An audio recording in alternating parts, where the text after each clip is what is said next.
In the legal world, there is a combination of forces that feed a corrupt and suffocating legal system for attorneys.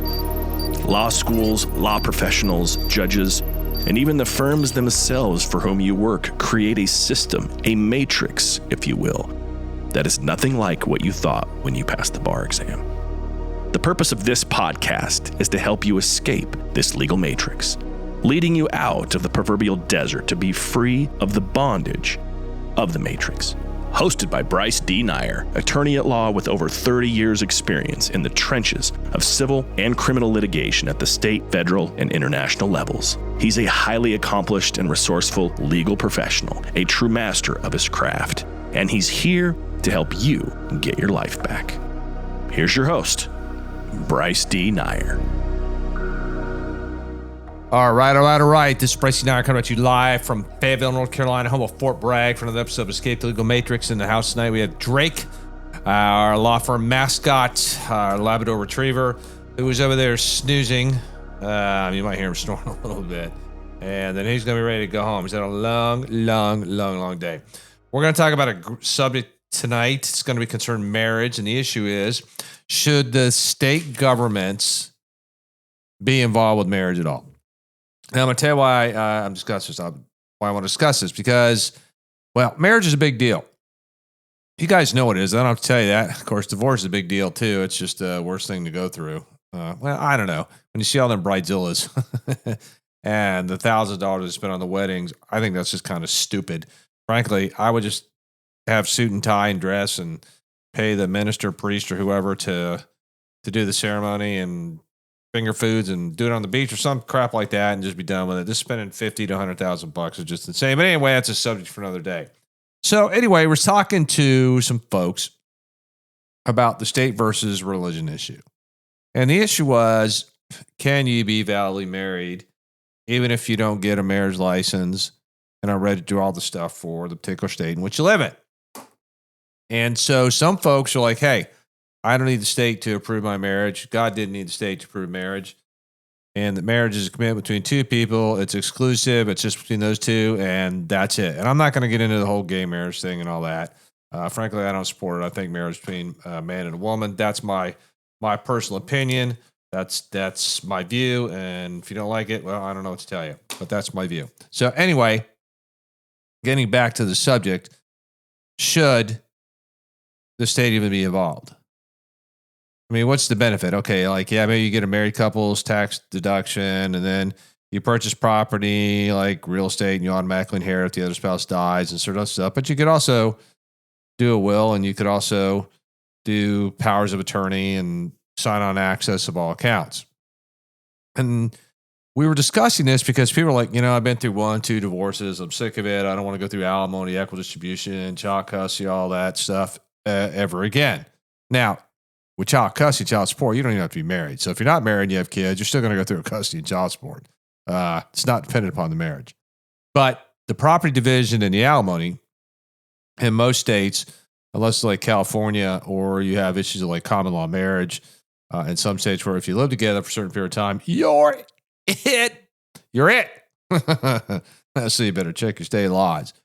So some people are like, you know what? I don't need the state to get involved. It's exclusive. That's what marriage is about. Not cheating on each other, not committing the adultery, all that sort of stuff. And being exclusive and being in love and making that commitment. And I don't need to make that commitment in front of a judge or a state court. I can do it in front of God, depending on what your religious beliefs are.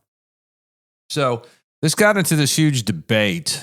And I noticed that more and more people are like, you know what? I've been married, been down the road, been through divorce courts. I'm not doing that again. I do love this person. I'll be exclusive with them. That's what marriage is about. Some people feel that like, hey, as far as I'm concerned, I know I got to go to the state to get the valid divorce. I can't have a bigamous marriage or, that sort of stuff. But as far as I'm sure, my spouse abandoned me. They broke the covenant of marriage and they never came back. And, they dissolved it. They've dissolved the covenant. And there's so many different views on that. And of course, then again, they're still going to have to file for the actual divorce itself with the state. And, go through that process to get the absolute divorce or the dissolution of marriage, depending upon what they call it in your state. But it's an interesting subject. It was an interesting topic. It gets into issues of religion. In this particular case, we were talking about between Judaism and Christianity. And it was just an overall interesting conversation. So, I mean, at what point should the government be involved in anything? Now, there's no question that the government should protect family. Okay. I believe in the institution of family. I believe in the institution of marriage. And you don't want to have total chaos and anarchy and, just insanity. You have to have some rule. You have to have some laws. You have to have some order, or else you just have a chaotic society. And quite frankly, in the world today, we have enough of that, in my opinion. That's my opinion. So, I mean, how do y'all feel about that? I mean, I'd really like to hear from you. I mean, do you feel that you need the state to sanction your marriage? Or would you just go to, whether it's a rabbi, whether it's a minister, or whatever, religion or however you feel about it, and say, look, I'm going to go before people and I'm going to, marry this person, and I don't need the state, and I'm not filling out a marriage license. I really don't care, and we'll work out all this other stuff. If we want to buy a house together, it'll be like two investors, and we could execute wills and powers of attorney and be on each other's accounts if that's what we want to do, or title the vehicle in both our names. So, I mean, what would you do? So for some of you that have been married and divorced, maybe once or maybe twice, I mean, how do you feel about that? What would you do? Or if you've never been married at all, how do you feel about that? What's the first reaction that you have when you hear about this particular debate, this particular topic? I'd really be interested to know. I mean, I'm kind of mixed about it. I mean, I feel that, marriage is between a man and a woman. It's something to take serious. Look, I'll be honest with you, I've been divorced twice. I mean, first time I got fired. My first wife just, she's great. There's nothing bad. She just chose corporate America over me. That's the truth. And you know it, baby. If you're listening to this, you know you did. But that's okay, because you're great. You're beautiful. And you've done great. You've done fantastic. Second wife, married a long time. And just didn't work out. I got nothing bad to say about her either. But I'm 0 for 2. So I want to put that disclaimer in there. Okay. I want to put that disclaimer in there. And I do a ton of family law as part of the practice, things in our law firm. So I'm not batting 1,000, but it's still an interesting topic, and we got at this really, with me and a couple other people, it was really detailed discussion. I don't know if it was really a debate. It was just kind of, point, counterpoint, that sort of thing. I thought it was fascinating and interesting. And so I don't know. I mean, have y'all ever discussed that before? Have you ever had that conversation? If people, opposite all of marriages just dropped to 0 in America, a divorce lawyer is going to be hurting for business unless it's child custody and child support. And then if you buy investments together and you split up like real estate and other stuff, then I guess it goes into business law. It's not really in the family court. Now, again, you got to be careful, because you're in a certain state and you live together and you're common law married. Yeah, well, then you're back in the gauntlet. Or maybe it's, what is it called? Palimony? I'm a lawyer. I should know that. Where you live together, you don't get married, but they grow financially dependent, and then you got to pay them palimony, whatever it is. I call it grifting. But hey, what do I know? I'm such a pessimist, I guess. That's what some people say. I think it's kind of funny.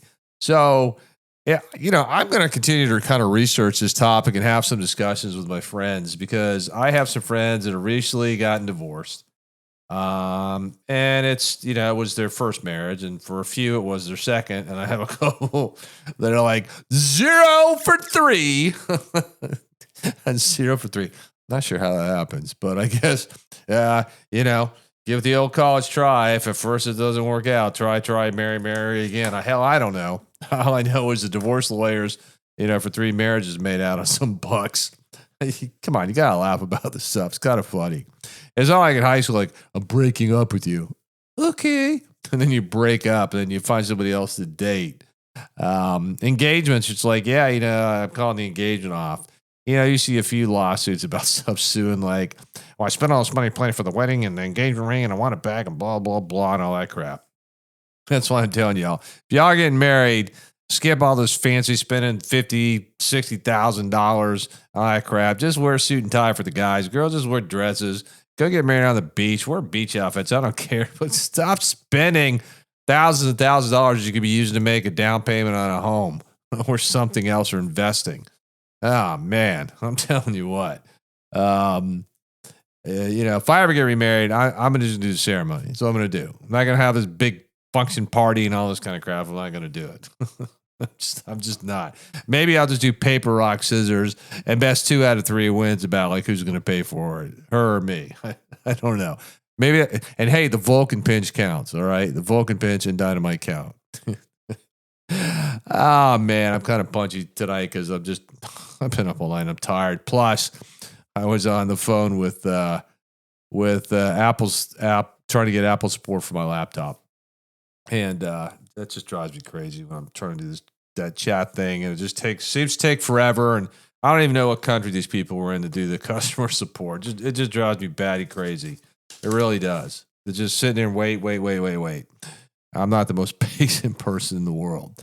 So I want you to ask a better question, like, yo, hey, if I get married, do I need to really have it state sanctioned? Do I really want to go through that? Or based on my religious belief, for example, Judaism or Christianity, just go before the rabbi, have some people there and a little party on the beach, or from Christian, for the minister or the priest or whatever it is. Or maybe you're one of the folks who just beat a tambourine and go dance around and chant at airports. I don't know. I don't remember what you call those people. Hare Krishnas? I don't know. Something like that. Listen, we're going to make fun of everybody. Nobody's exempt here on Escape the Legal Matrix. Sometimes we talk about some very serious things. Sometimes we kind of lighten it up a little bit. I know my podcast producer, Bryce Prescott, my brother from a different mother, he tells me sometimes a little bit too serious. I need to lighten up because the world's serious enough. But hey, it just depends upon what kind of mood I'm in, you know? My mood meter. I feel like I'm going through menopause some days. So anyway, think about that better question. I really would like to hear some feedback in the comments when the podcast is released. It should be released, I guess, tomorrow. They're usually pretty quick turnaround time. And comment on, think about, talk about. I think it's a great subject. I think it's fun like you talk about at parties, you know. Don't drive and have a couple drinks and then talk about it. Then that'll be real fun. I got people fired up. All right, this has been Bryce Nair with another episode of Escape the Legal Matrix, coming at you from Fayetteville, North Carolina, home of Fort Bragg. Everyday men and women down in uniform and do what? They go out and wage war against the enemies, defend our nation, and defend against those that would seek to take the very freedoms we so often take for granted. So Drake and I, we are out of here.